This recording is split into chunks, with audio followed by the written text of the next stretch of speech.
So, first and foremost, I would like to thank our audience for taking the time to tune in and listen to this episode, which is actually episode 504 of the Simply Inspired podcast. And today I'm joined by a very special guest. I'm joined by the esteemed and respected medium and spiritual teacher, Lawrence Savill. Now, hopefully, I'm saying that the right way, but please correct me if I'm not. And today's guest not only is a person who has touched and contributed to the lives of many people, but also somebody who has been on his own spiritual quest.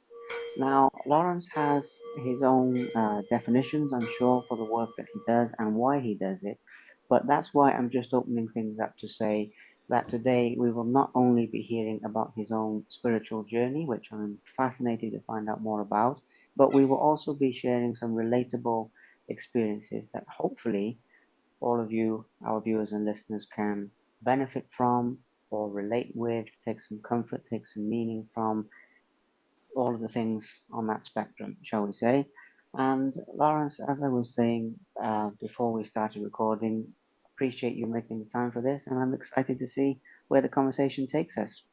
Pleasure. Yes, I like a chin wag. I must apologise. I've got an allergy going on, so I sound a little bit like Barry White at the moment, and I may have to quickly mute if I have a cough. So apologies for that. That's okay. That's okay. Well, I like Barry White actually, so Oh, I good. can see Oh, why. well, But you I, know, was, I but think none. it's top 10. Yes. Well, nonetheless, allergies. Yes, I can relate to that this side as it gets very warm and humid and with the pollen. But anyway, it's lovely to be with you, and it really is great to be having this chat now. As I mentioned when we were setting this up, for the entirety of our conversation, we won't dwell entirely on your life. There are some bigger picture topics that I would like to get into. However, a big part of my passion is making the spiritual path more relatable and accessible to people in the sense that, particularly for people who are coming into spiritualism or sort of discovering their place in all of this. So, my first question is about your early experiences with the spirit world, your early experiences with everything that we'll be talking about today. As I've said, not to talk about for a long time, but just to kind of set the scene because I want people to feel less alone in this. So, can we start there, please, Lawrence? Yeah, certainly. I was very fortunate because my parents both became involved in spiritualism when I was around the age of 9. So I grew up with that in the household, which it gave me a good start. But as youngsters do, I do remember thinking, sitting in circles, for example, and just thinking, "Oh God, I'm bored. Why is this going on?" But unrealizing that everything we do in our life, whatever stage of life we're in, when we look back at our lives and look at different transitions and different parts, we can see where they are being utilized now, where they benefit us now, where they've taught us by experience, whether good or bad, and how we are now. So it is quite interesting because coming from that early start, and then when I was 17 and a half, I moved to London, and I was working in bars and clubs up in London. Then with my brother abroad over in the Canary Islands for a while. And I was always at front of house. I was always the host energy, which is a bit of a paradox because actually Lawrence the person is quite a quiet person. Now, there's a lot of people who know me are going, no, you're not. But I am. On a level, I am quite a reserved person. When you were talking earlier, Liam, and saying lovely things about me, I'm cringing, going, please don't go there, please don't go there. Please don't say that. Um, but it is, as I say, I look now at what I'm doing now, and I can see that through my life, these different experiences gave me this wonderful basis and understanding to be able to propel and present what I do now very well. So, yeah, thank you. Well, that makes a lot of sense. And front of house, I can imagine you fitting there like a hand in a glove, but I understand at the same time we always have these different sides to our personality. But I have to ask you as well, I mean, coming into contact with a lot of people in those roles and different kinds of people, I'm sure, that has obviously benefited your spiritual work now as well, not only in the confidence to speak and the confidence to, do this kind of thing, which I'm sure helped you.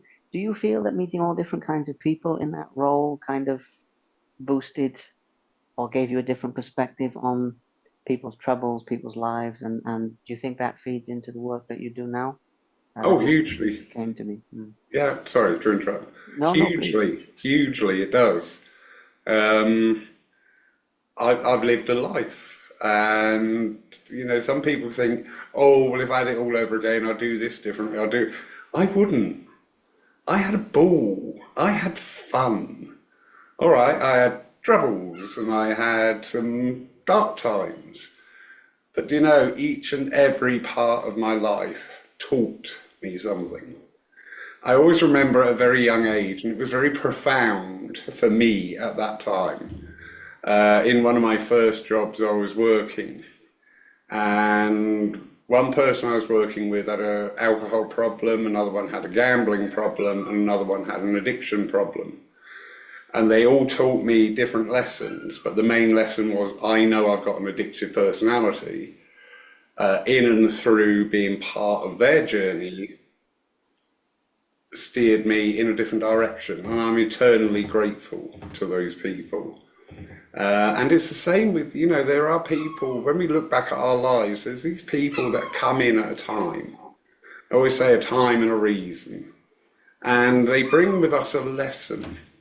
Now, one of the things in the spiritualism world is when we have hard times, when we have discourse, when we have enmity going on, is we don't tend to look at that as this is a lesson. Just as much as the epiphany you had. I've been working with trance recently, and something happened, and I went, wow, wow, thank you. That's a great moment. Equally, I've had discourse. Sadly, if you know 10 people, one of them is not going to like you too much. If you know 100 people, 10 of them are not going to like you too much. If you know 1,000 people, then 100 people don't like you so much. And that's part of the call. But it's learning how we navigate and how we respond to things, not react. I know myself, going back at an early age, I was very reactive to things. Now I'm a lot more mature. Won't say older, we'll say mature. I tend to be more responsive and find out, where is this coming from? What's going on here? Let's try and understand this. And let's try and work through it to the best that we can be, and not, as we see, sadly, I have to be on social media for the church and my work, but just sometimes a post coming up, you just think, oh dear, here we go again. Never mind. But all of life is a lesson. And if we can approach things in that energy, it will reduce the amount, what the very big thing with me currently at the moment is what's going on in Gaza, places like that. And I believe that as not only a spiritualist, but as a human being, we should be out there. We should be out there simply saying no. And it's as simple as that. But now it's being turned into a marketing opportunity because you can buy all the support jewellery. Now it's being turned into yet another appeal for money. And I'm sorry, spiritualism is a very activist religion, philosophy, and it impels and requires us to, go out there and make a difference. Do what we can do. Absolutely. Well, first of all, with that aspect, Lawrence, I must say that I agree 100%. And over here, there's a lot of refugees from these different countries, Gaza being one of them, also Ukraine, and as you can imagine, with the proximity. And you hear a lot of stories firsthand. I'm not sure if I froze there, but I think I'm still here. That's good. But yes, you hear a lot of the stories firsthand, which compared to hearing them on the news gives an entirely different perspective. But that's a story for another day. I agree very much in these processes not being commercialized the way that they unfortunately are. But it's been fascinating to hear about your life in these chapters so far, including the fact that you've lived the island life as well with the Canary Islands. I didn't know that. So there we are. But as we move into the spiritualism topics specifically, you mentioned about cringing earlier, so being a humble person, I'll make you cringe again. I'm sorry. But with regards to some of your, shall we say, achievements or accolades, some of the work that you do, and I'm not measuring this in a status orientated way. I'm measuring this very much in the sense that you are a person who has a positive impact on a lot of people. I'm just going to put it that way. I mean, even when you spoke, and even when the address, the philosophy you gave on my mum's church. You brought through actually my grandmother, but for my dad, and you probably don't remember that, but there were things in that message that have stayed with me. So we don't always realize as spiritualists the way in which we touch other people, or the way in which spirit works through us to touch those lives. But you've touched a lot of lives. So for the people who don't know you, a lot of people watching this will, but for anyone who doesn't, can you share with us a little bit about your years of service in this regard and some of the work you do teaching? I know you said earlier that you have been involved in one way or another since the age of 9, but specifically in terms of, actually serving in the platform, teaching the different modalities that you are involved with, like the trance. Just a little overview of your spiritual career. I mean, it's more than a career, it's a calling. But if that rambling question makes sense, may you elaborate on that, please, Lawrence? Thank you. I can. Um, as I said, now, in reflection, I can see an awful lot of my life was building up for where I am today. I would always be like the team leader in things, not putting myself up for it, but I would always be the one, because I was mouthy, I was always put forward. I would always be the one to be able to talk to people. Being an openly gay man in a lot of positions presented its own challenges. I was asked by one of the very high up managers when I worked on the railway.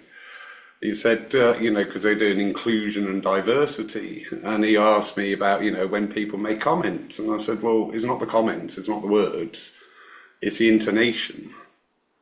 I said, and that's where, you draw the line, and this is where we should be growing. So I've always had this energy around me of, being outspoken and not afraid, but not demonstrative. Not demonstrative. I will speak out. I was also involved very much in a union perspective. So I would be representing people. That was very interesting. Different cases, talking to people, getting the full story out of them. Also with the health side of things, I was a guest speaker at a number of HIV and AIDS awareness events, and that again was very interesting to be able to talk and just answer questions on those subjects. But really the actual limelight, don't like that word, but the limelight for the spiritual side really stepped in when I came back down to here in Poole in about 1998. Both my parents were, my mum was very ill, my dad was coping well but needed that support. So I moved back down to the area, got myself a job, and then just started going back to the church, which at that time my parents were running. And I was sitting in circle again, learning my craft, going in with a different person from the person that used to sit in circle. So Then my parents died very close together in 2001, within a matter of weeks. And one thing led to another, and I moved into the accommodation over the church here, was the church treasurer, and worked with a couple of committees, continuing on with my development, which first of all I was going down the healing route. And I became fascinated by Reiki healing. And I always remember when I was doing my level 2 assessment that people were talking to me while I was giving healing. And my tutor, she was a very wise lady, she said, I'll take you through your level 2. She said, then go and find yourself a development circle because obviously that's where you go in. I went, that's fine, yeah, I'm easy. I'll do what I'm told. So many years out of circle. I was in circle for 9 years before one of the what we lovingly call the old school mediums took me out with her to start giving me that platform experience. And from there came the great, my loves are philosophy, healing, evidential mediumship.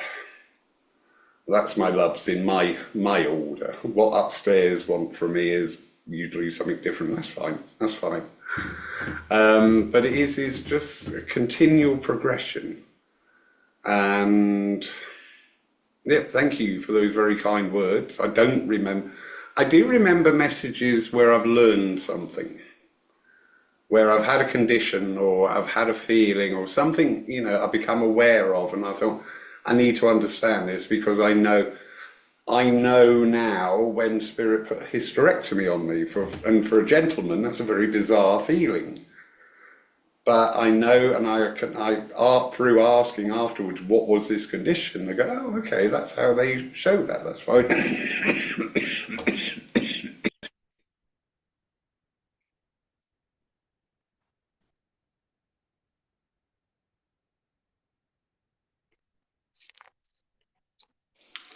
Apologies there. Alright, Um, you okay? yeah, it's fine. It's just summer. So yeah, it's just been an ongoing thing, and not really with a plan. Didn't really have, a plan of X, Y, Z. People used to say that I would end up running this church, and I used to say, no thanks. Seeing what it done to my mum and dad, no. And then we had a very contentious committee meeting, and suddenly Lawrence was left with the keys to the church, thinking, oh, so and so. I didn't think that was going to happen, but oh well, never mind. And then, of course, along came 2020 and the COVID years.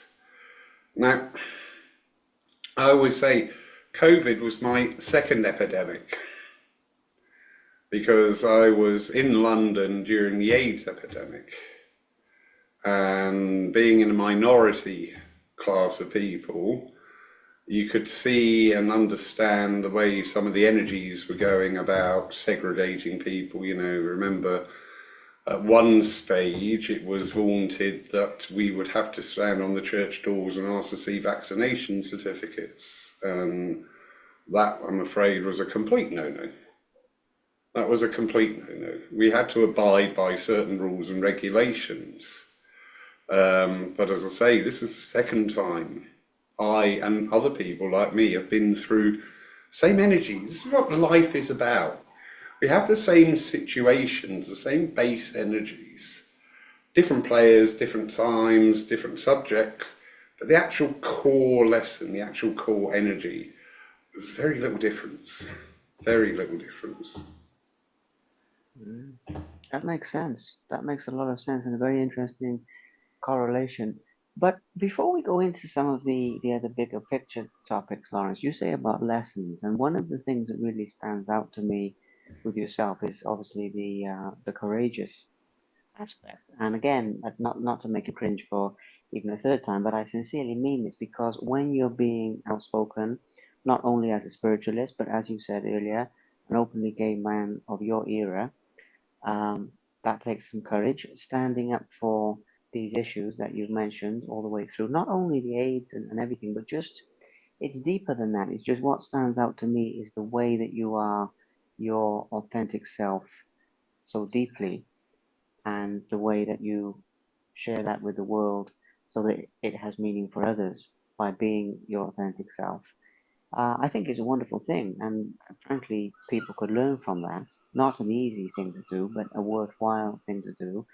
And how do you find that courage to speak out and stand up for what is right in all of these different situations that you've mentioned, and the opposition that sometimes comes with that, spiritually related or related to anything else in life? I think I've never thought about it actually, so that's interesting. But I would say you've hit on something there which really resonated with me was the authenticity. Mm. Um, it's been said a number of times, oh well, at least you know where you stand with Lawrence. And I don't think that's a bad thing. Sorry, I am not demonstrative. I will not dismiss out of hand. Many things are put to me, and I just go, I simply don't understand where you're coming from in that premise, whatever. But in and through the workings with spirit has taught me to trust, trust not only in spirit, but trust in yourself. And I don't go out there ever to say, look at me. I have a list of places I would love to go and work, not because they would look great on my resume, but because I want to experience working in these places. The London Spiritual Mission has a wonderful history, and I was very fortunate to be invited up there and take a service, which was just like wow for me, because there's such a lineage and you can feel it when you're in there. So yeah, I have goals and aspirations, but in the meantime, I have a passion for teaching, and that's not only the formal structured teaching through circles, development groups, mentoring, but just in and through the works we do with our services here every week at the church. I always secure demonstrators who, in my language, can do the job. And by that I mean they can deliver philosophy which is solid and heartfelt and not fey. They can deliver the evidence of continuation of life, and again, not in a fey, could be better way. So yeah, it's about being genuine to yourself, because if you're comfortable in yourself, then you just move forward. And this is something I've learned, because especially sometimes in dealings with people, I've had a situation, dealt with it, walked away and thought, no, I could have done that better. I maybe not listened. I've maybe not understood. I've maybe not looked at it from their point of view.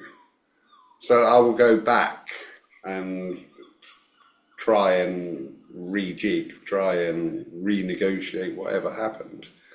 But that does teach you to be a lot more trusting. One of the things we taught in circle is trust spirit. Yeah, the last person all of us tend to trust is our own instinct, our own self. I always say one of the human faults is we're always looking for somebody to blame or somebody to save us. And I say, well, the answer to that is the person in the mirror, because that's the only one. That is the only one that's going to do it. So yeah, thank you, Ian. It's I think if you're true to yourself, if you know where you're coming from, and if you're going to be critical of yourself at times and say, did I say that out of anything other than what the situation demanded? Is there a personal bias come in there? Is there a dislike? It's whatever. And it's constantly looking at things And as I say, being self-critical, not to the point of destroying yourself. I always used to have a rule when I was on the railways in charge of an engineering side of things. And people always used to come up to my department, the first thing they would do is moan. So I introduced a rule: for every moan, they've got to come up with something positive or they didn't get anything. Well, that caused a riot. But a lot of people got it. A lot of people understood. Some people didn't want to understand, and that's fine, that's absolutely fine. But a lot of people actually made them go, yeah, we are being a bit too hard. You know, we are quick to throw the blame, or, why haven't you got that stuff in for that job that I'm doing today? Oh, because you never told us. Could that be something to do with it? Oh, surprise, here we go. So, yeah, I think if you're true to yourself, trust yourself, and you do a continual period of self-development, and that is being honest with yourself. Because the one person you can't lie to is that person in the mirror. You may say what you feel like you want to say, but in the heart of hearts, you go, yeah, no, maybe not, maybe not. Maybe I need to look at that differently. Absolutely. Well, yeah, the man in the mirror, the person in the mirror, that's where all change begins. But also, what you were saying there about that coming up with something positive in contrast to the negative, you see, that's what I was referring to in the way that you make a difference and you sort of lead by example and these sorts of things. And when I say that, I'm not putting you on the pedestal in that sense because you're learning and growing and then you're sharing it and passing it on. But at the same time, it's very valuable, and that's what I was referring to, that process.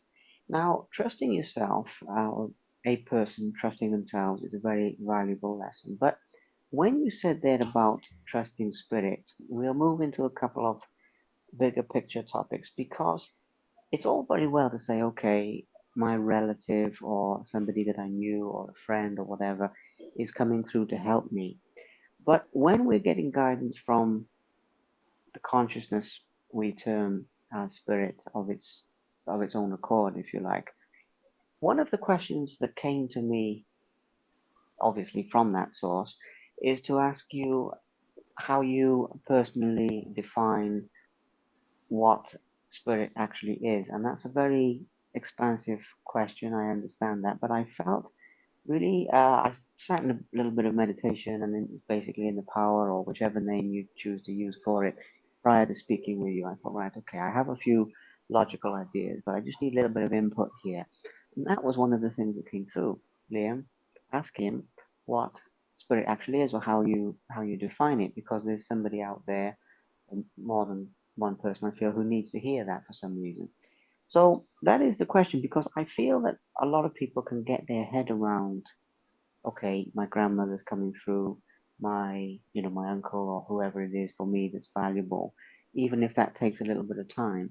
But people often question, what is what is this spiritual essence that's guiding the tapestry of my life, if people have had the experience of that. So what are your thoughts on that side of things, of how we define what the spirit consciousness actually is? Is this where I pretend my camera's frozen, just sit here like this?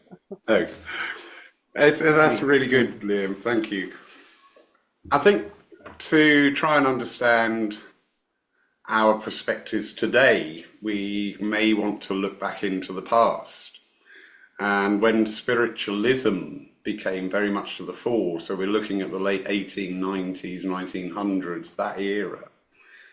I mean, the spiritualism suddenly became this new thing at a time when we were still on the tail end of the industrial age, so new things were no longer scary, they were welcomed, but they were born into a very orthodox religion society. And through orthodoxy, we're always taught this disassociation. Up there good, down there bad. Mm, And there's always been this disassociation. So that was, in my mind, in my feelings, became embedded in spiritualism from a very early beginning.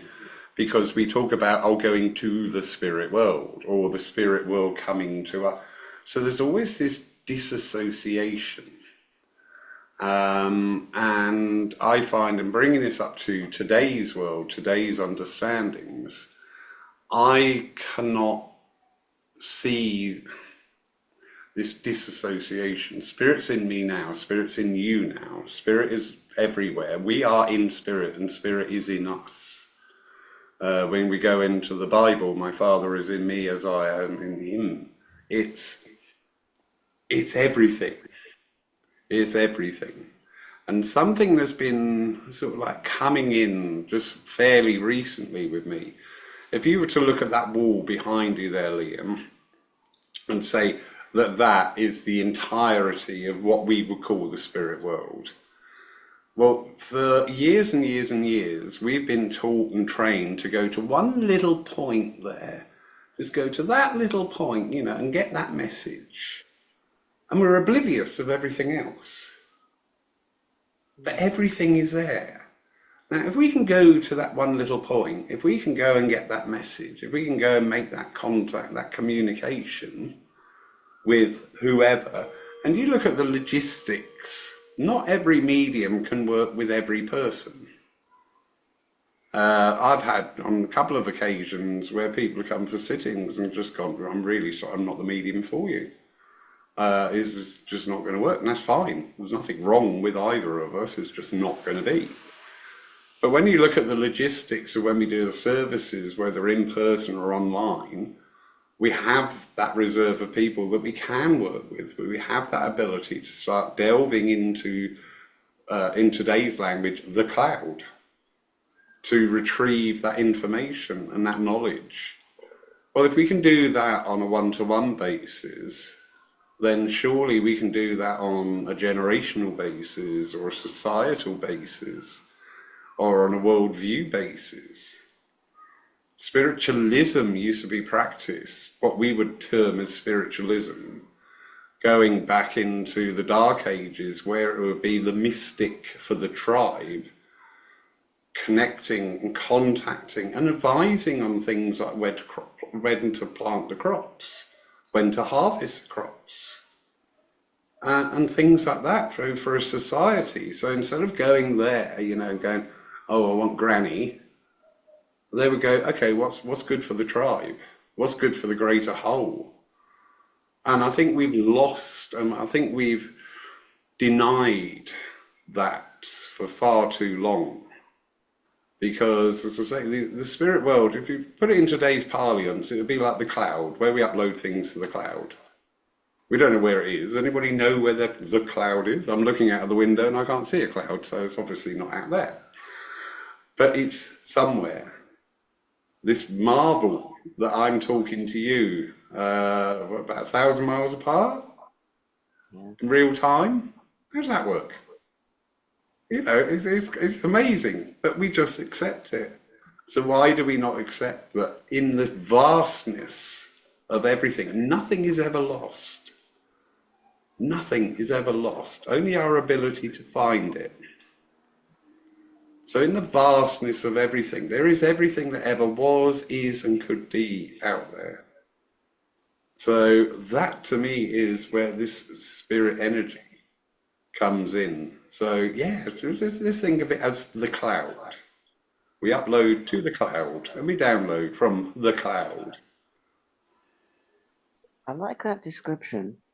Obviously, with the cloud aspect, completely makes sense. But also what you said there about that little pinpoint on the wall, because I've been kind of experimenting with that, bringing messages through, of also not just having my awareness of the person, which is for me a very kinesthetic, feeling what they felt and all of that sort of thing, but also then taking time to look around, saying, okay, where is this actually taking place? And I had this conversation with Simon James, actually, who I believe who very kindly helped me with some of these things at the time when we were both in the UK. And I asked him about spirits leaving, and he said to me, "Well, I don't." Words to the effect, "I don't really agree with the concept of spirits leaving in that sense. It was more like changing view." And Sorry if I'm misquoting you there, Simon, but that's the gist of what he said anyway. Mm. And I do like to get into these deeper aspects because the other thing that stands out to me, Lawrence, when you brought my grandmother through, you got into the evolution of the those allergies are after you again. Yeah, you've got some water there, have you? I You've got. have, I have. I I saw think I you need had. something stronger. Yeah, yeah. Well, I know the feeling, but I hear it's so important to stay hydrated, and it gets so humid as well as the Yeah. pollen. I've been having the same, pretty much the same issues actually. So, but with what I was saying there as well, the concept of the evolution of the human soul. When you brought my grandmother through, one of the things you touched on, which I found very beneficial, was again, not to misquote you, but words to the effect there was a glimmer of light and change coming through with her spirit. And for the rest of the context, I won't mention here because of its personal nature, but suffice to say, she needed that. And that really got me thinking about the evolution of the soul. But then that got me thinking backwards. In other words, we can learn from the people who've gone before us and we can live differently. So, to give the context of what I'm asking here, I see a lot of people waiting to die, frankly, in these churches, which is okay because we all have to prepare for that at some point. I'm not knocking that. But I also thought, well, for younger people, you can also live differently and make different decisions while we are in this life prior to getting to, the spirit world, to the cloud. I mean, I love that analogy. What are your thoughts on how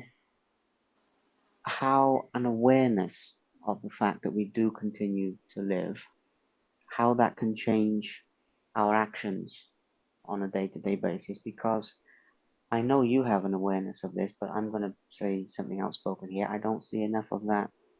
I see a very heavy emphasis in a lot of churches only on death and not about the fact that we can actually live differently Mm. and deal with people differently and make different choices and maybe on a very simple basis learn from the people. So, for example, how many people have you brought through who say, hey, I never told people I loved them.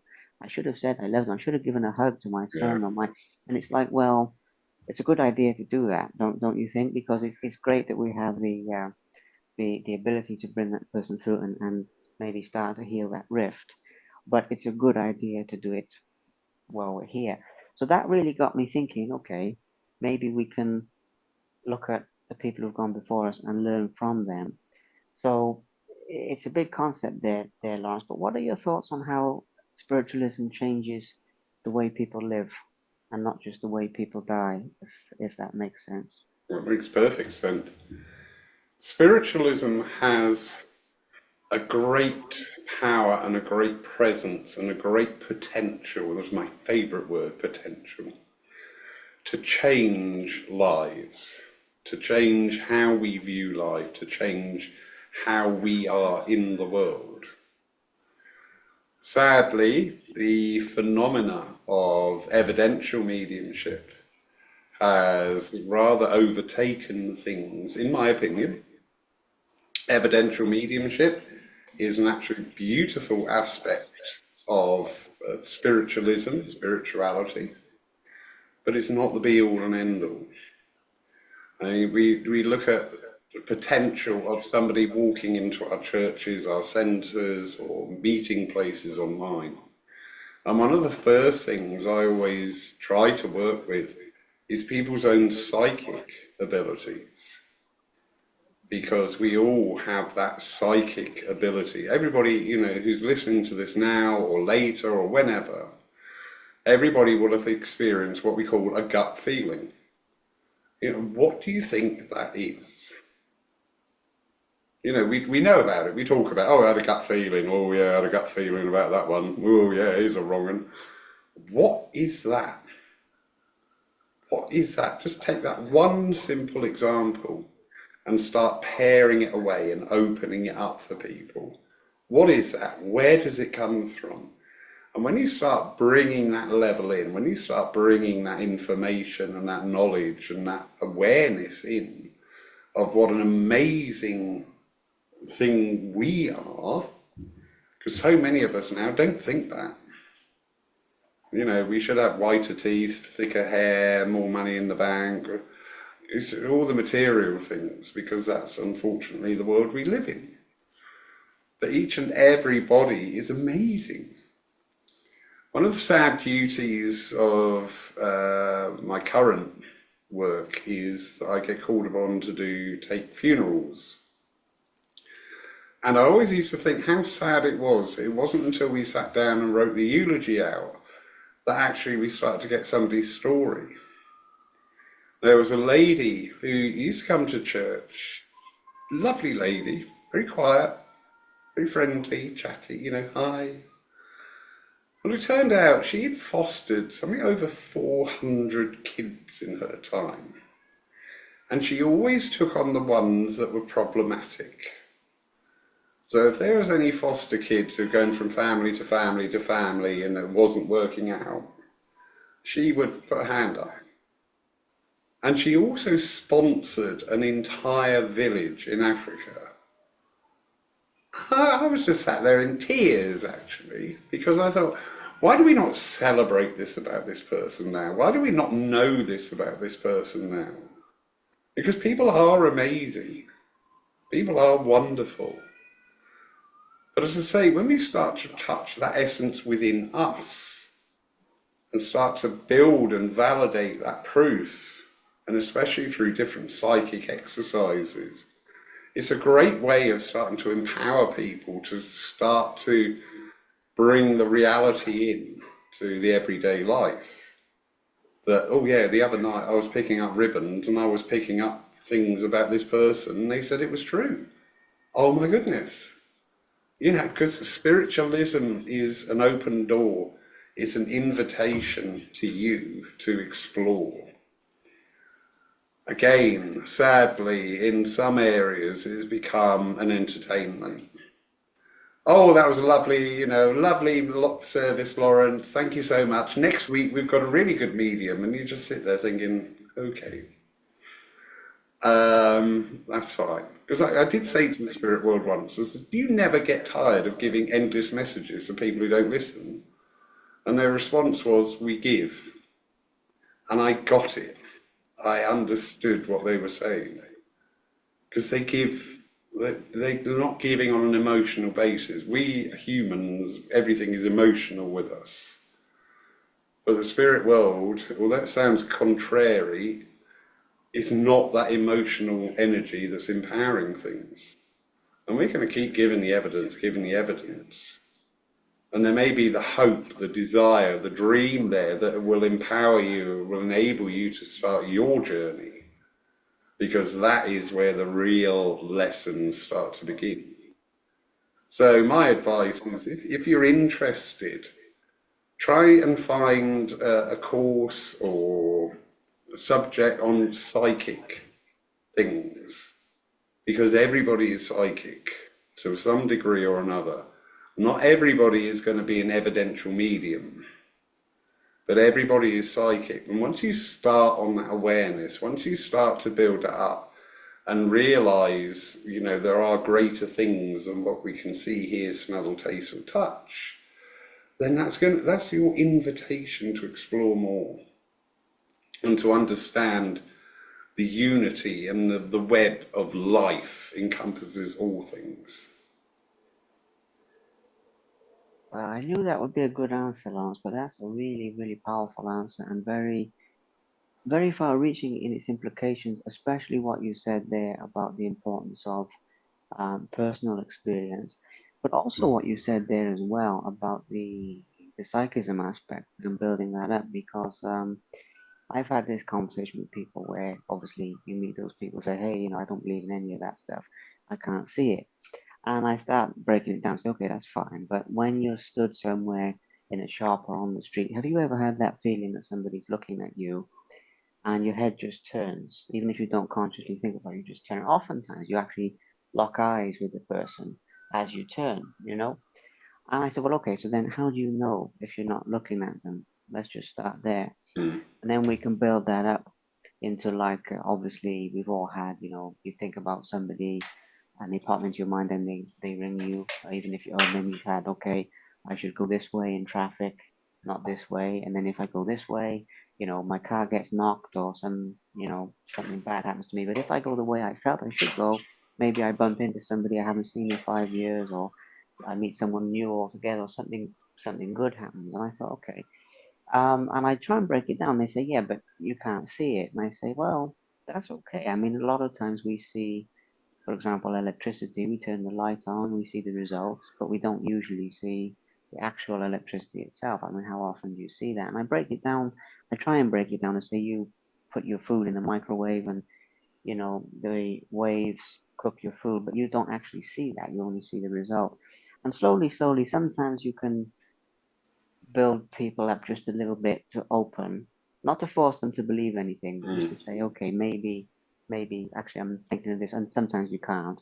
But it's a very nice way what you said there of building that up. So okay, not everyone will be an evidential medium, very true. But when it comes to the other modalities, I mean, I really don't like that term because I don't like putting things in the box. But in other words, some people naturally lean into, like you said about trance earlier, or you said about starting off with healing and having a very strong healing interest, and that developing into evidential aspects. The other thing I see is that a lot of times there's a very strong focus on the evidential aspect, but somebody might be better suited to another aspect, if you like. I don't know exactly what term to use, of say, like you said about Reiki earlier. Somebody might be very well suited to that, but not, for example, the evidential side. Somebody might be very well suited to that with people, but I've also known in my time, for example, vets and people who work with animals, nothing to do with people, but they can still heal them, with their hands and so forth. I can also do that. But my point here, Lawrence, is how people can find their niche, or as soon as we were talking about authenticity earlier with yourself, which you embody in a very, very lovely way, how people can find their spiritual authenticity rather than being forced into, you have to follow this path.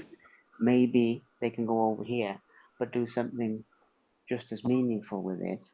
And I would like to sort of break down some barriers and make people feel more comfortable with their unique gifts in that regard. And maybe we could get some advice from you as to how people can sort of find and activate their unique pathway in spirituality, if that makes sense. It does. Um, if we use the term mediumship, Mm, now again, in today's world, when we hear the word medium, we automatically think of somebody stood there saying, I've got your mother here. That's not right. Some of the language we use needs adjusting. A medium is an interface between two different surfaces. So a medium is somebody who can bring through inspiration, bring through art, bring through music, bring through healing, bring through the transcommunication. And everybody has a mediumistic ability, but it may not be a demonstratable ability, as in giving a trance address, working on a platform. My father ended up in the local hospice, and the gentleman who ran it was a Dr. Kirkham. And if ever you saw somebody who had followed their mediumistic journey, it was this guy. Now, being a local hospice, obviously they've touched many, many, many lives in the area. But for that end of life care, for the 3 days he was in there, and for the things he was doing and saying, I thought, you know what, this guy has got it. This guy has come here, that spirit has said, I want to incarnate and I want to be able to work in this area. And he's doing it, and he's doing it exceptionally. To me, that's mediumship. So it's by following your heart and realizing that we can all be instruments of the cloud in so many different ways. But we get waylaid by and people say to me, "Oh, I want to sit in circle. I want to be a medium," and I go, "Well, why? Do you want you're going to give up 40 Sundays a month? You're going to miss out on family parties and birthdays, and you won't get rich. So why? Why?" There are so many ways. So, mediumship is by tuning yourself and finding that trust and self-awareness. And that's a journey. Self-awareness is such a journey. And it's a continuing journey. I know over the years my personality, my interactions with people have changed because I've developed more of an awareness. There's people out there listening to this now and going, "No, he hasn't," but that's fine. Maybe you didn't get what you wanted from me, and I'm sorry about that.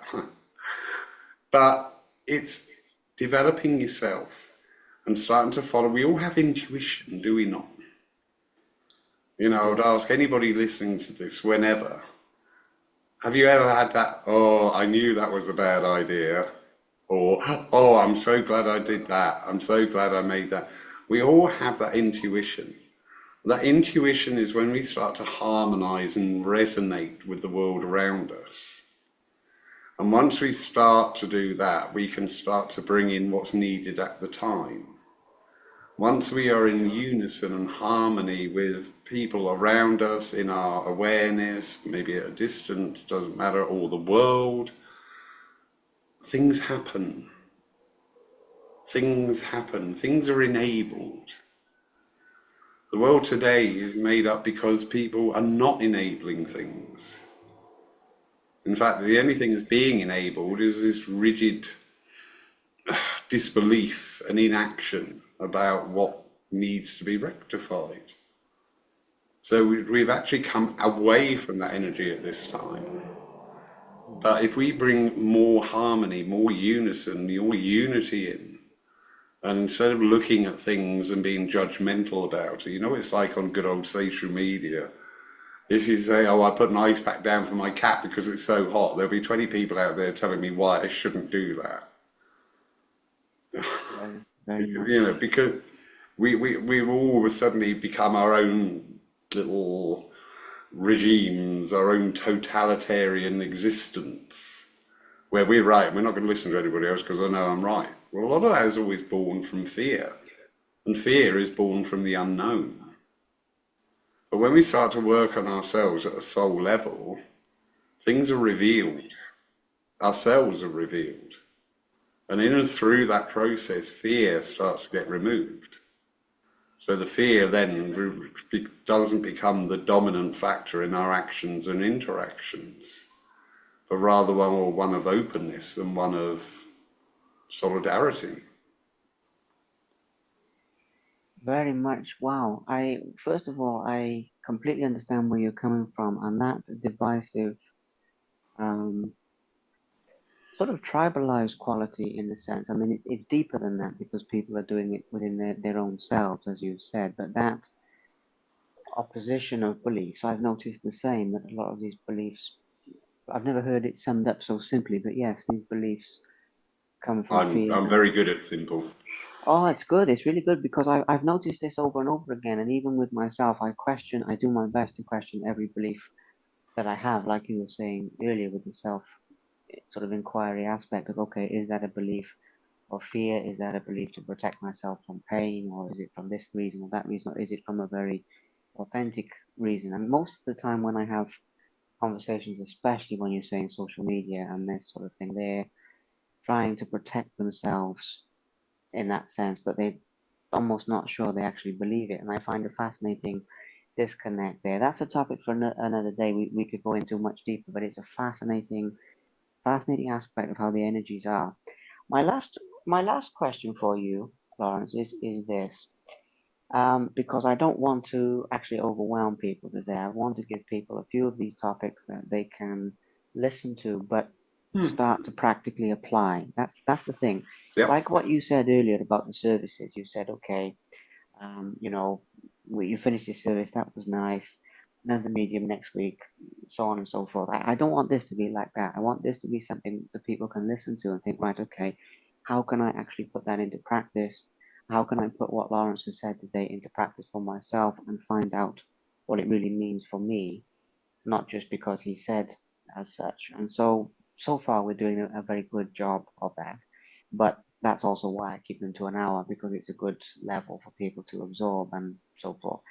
Anyway, my question goes back to the cloud, which is the fact that I love that analogy of the cloud. In fact, I'm going to borrow that from you if you don't mind, because it's such a good description. But people have this debate about, the personal and impersonal nature. In other words, I've heard this debate that some people feel that, the cloud spirit is a very impersonal thing.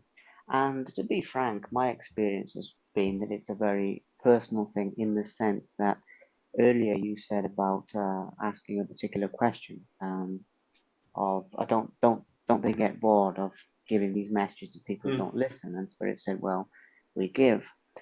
Great answer. Which then leads me to a question not many people seem to bother to ask or even notice, which is, okay, so then what is the, um, shall we say, the agenda of what Spirit is actually doing? And I've been exploring this lately from the perception of, people talk about God and people talk about the universe and people use all of these different names.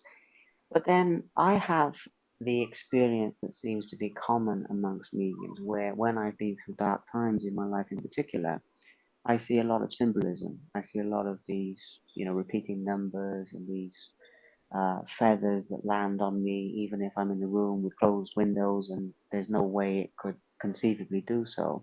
I was thinking, okay, have I lost my marbles here? Not that I ever had many, but have I lost the ones that I had left? And I thought, well, no, because I know that it's not something that I'm wanting to happen in that sense, even though when I've been in dark times, I've wanted a way out of that, obviously. But it's been recurring that I feel that I'm getting influences, sometimes quite physically. I remember once working on anger management quite intensively in meditation and walking out of my to a place near where I live, and there was a falcon, bird of prey, on the floor. I went over to see this bird. It was just looking at me like this and didn't move away until I got right up to it. And then as it moved away, there was a little figurine of the Hulk, the Incredible Hulk, green on the floor. I thought, no. I thought I've just been working on anger management for the past month. A few days before that, I'd bought a book on it, specifically by a Buddhist teacher in that instance, but all about, the breathing. And I've been working on this book, and I found the Hulk, and I thought, okay, is that what people term manifestation? Is that this? Is that that? Am I creating it? Or is it coming to me from an external force? And when I put the sort of the feelers out there, if you like, and I say to other people, hey, have you ever heard of anything like this? Lots of people in the spiritualism or mediumship world say, oh, yeah, that's happened to me. I go out with my door, I find pennies, or and it doesn't have to be physical. It can obviously be more intangible than that. And that leads me to think, okay, this definitely has an agenda for my life in some way or shape or form. And I ask people that, and they say, well, what do you mean, an agenda? And I say, well, obviously that force was trying to help me get out of that dark time based on my experience. I say, okay, so then I can upload and download from the cloud impersonally. But then there's a very strong sort of vested interest in that sense. I say to people, have you experienced that? And they say, oh, yeah, but I never thought of it that way.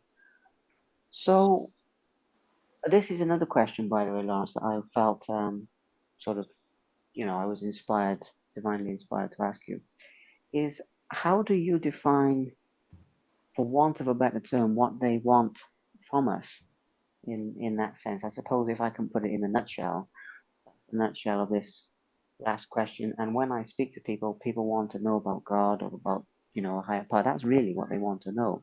Is this helping me? And if so, why? Um, so yeah, what are your thoughts on that sort of abstract point that I've laid out there? No, it's good. Um, Again, I must apologise. I do listen to terminology of Mm, things that are being said, and you said something interesting. What they want from me. mm, I think that's quite a key statement in my humble view. We are capable of anything. Mm. We are capable of anything. And we are supported by the cloud. Mm. So when that real, all right, every week, come on, give me the lottery, give me the lottery. Every week, still waiting. But when I've had times where I've been working on personal development, on issues involving others or whatever, your awareness is going out there and it's understood. It's met with intelligence. We always remember that. You know, the spirit world is of intelligence, Mm. and it is a very active state as well. And if you were to say, what do the spirit world want for us? They want the best. Mm. They want the best for us. So if you earnestly put yourself and say, right, I'm going to sit in circle, I'm going to develop this faculty of mediumship, things will come into our life. We call it the law of attraction. I call it more the law of magnetism, because we change our frequency, so we were then pulling in these different things. Because our awareness is open, is the clock thing, isn't it? Oh, I looked at the clock, it was 11:11. Well, the mind loves a pattern. Mm. And talking of the lottery, I always remember when the lottery was first launched, they were doing a program, and they said what numbers would be the luckiest. And they had 1, 2, 3, 4, 5, 6, or 6 random ones, and everybody said the random ones.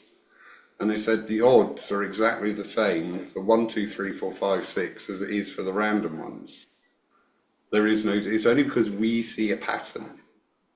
And I find that fascinating, because it does, our mind looking for a pattern. So when we're engaged and engrossed in an aspect, so like you with the anger management, seeing that toy, the Hulk, was very much in your awareness. It made sense. It sat there. No offense. Had you seen it a couple of months earlier, you probably wouldn't have even remembered it. Mm. So where our awareness starts to go, you know, where thought goes, energy follows.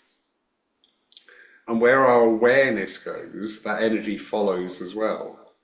So we will see things, we will pick up on things. Yes, some of them are divinely meant, some of them are put there for us. But a lot of the time, it's just us settling into that role. A lot of the time, it's just our own awareness coming to play and going, I'm feeling really good about this. So yeah, let's continue. Mm. That makes sense. That makes sense. But yeah, it's a very interesting sort of debate that I've had with people. As you say there, you know, the personal and impersonal nature, and what is sort of the nature of the mind, or what is bigger, and all of this.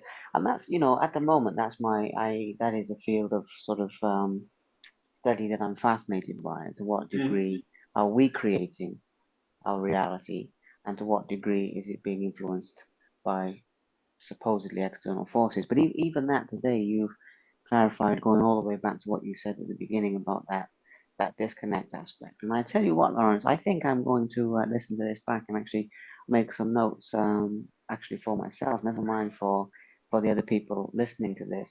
But hopefully, we've answered some people's questions and helped some people. And fundamentally, what I've done with this is I've asked the questions I'm guided to ask. I mean, it's that simple. I haven't really sat down and logically said, you know, other than the intro where we spoke a little bit about your life, everything else has been very much, you know, meditating, sitting in the power, whatever term you use, sitting in the energies fundamentally, and saying to spirit, look, can I please have some concepts here?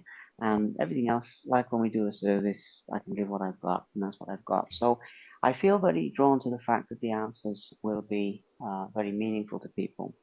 And I'd like to close out by saying, Lawrence, one final compliment to you, not only with the authenticity and the principles that you embody as a human being, but also the fact that you teach this and share this in a very diverse, sort of multifaceted way, I guess, for want of a better term, as we've been talking about today. It's not rigid. Obviously, there has to be standards, there has to be structure, there has to be, discipline for people to practice and all of these things. But I like the way you've described things today because it's very much not, well, it has to be like this. It's very much, well, it could be in this experiential way for you, not only for me, but for whoever's listening. And that's very, very valuable. So I would like to thank you and your inspirers, of course, who I felt a couple of times quite strongly during this. Not all of the time, but there was a few topics, a couple of topics in particular we mentioned. I felt them come forward very, very strongly. So I'd like to thank them. I'd like to thank you, just for being an open book. It's that simple. Just for sharing about your life and for sharing your experiences to help others. Oh, I'm very grateful. no, thank you. I've enjoyed it. And I Well, I think hope the so. best way to be is I've got a terrible memory. I have the world's worst memory. So I've learned through that not to tell fibs because I Yes, can't remember the fibs that I've told. So if I'm just myself, then I'm not going to remember anything. yeah. I follow very much the same philosophy. But also, as we've been talking about today, with the guidance, it becomes easier with the guidance because when we're going where we are sort of nudged or directed to go, then we know that that's the right place. And it was very much like that. I mean, when I heard you speak, I really enjoyed your talks. I really enjoyed it, but it wasn't a logical thing. I felt that push of saying, "Liam, you need to reach out to Lawrence," and here we are. So I believe that that's the cloud. That's part of the divine tapestry of all of this, and it will touch the right people at the right time. The beautiful thing about this format is you can put something out today, and some people will listen to it, today or this week or next week, but somebody might listen to this 5 years from now when they are at the point of readiness and they are at the point of there's something in here that they can accept, and that's also why I really like this format as well as the lives, as well as the in-person things, because spirit will guide somebody to this at their point of readiness, and that's also beautiful thing. So, yes, thank you once again, and I hope that you enjoy some more of the lovely sunshine there. And I look forward to talking with you again. I'm sure our paths will cross again. I look forward to seeing you serve and anything like this in the future, Lawrence. But thank you so much for doing this. No, pleasure. And thank you, Liam. Wonderful, wonderful thoughts there. So, yes, thank you. Uh, well, hopefully thought provoking for people, and hopefully Yeah. breaks people out, takes the blinkers off for people, and just makes them look around that little bit more. And then what they decide to do with it from there is up to them. But my aspiration is just to take the blinkers off people so they can broaden their view, their horizons a little bit. So we have done a good job of that. Thank you so much, and I wish you a wonderful evening. I'm going to the beach now, briefly to see some friends, and then settle down. It's a tough life, but somebody has to live it. So here we are, there we are. But no, you take care, and And you, sir. thank you so much. Bye now. Thank you very much for watching. Please subscribe to the Simply Inspired YouTube channel, and there'll be more videos coming soon.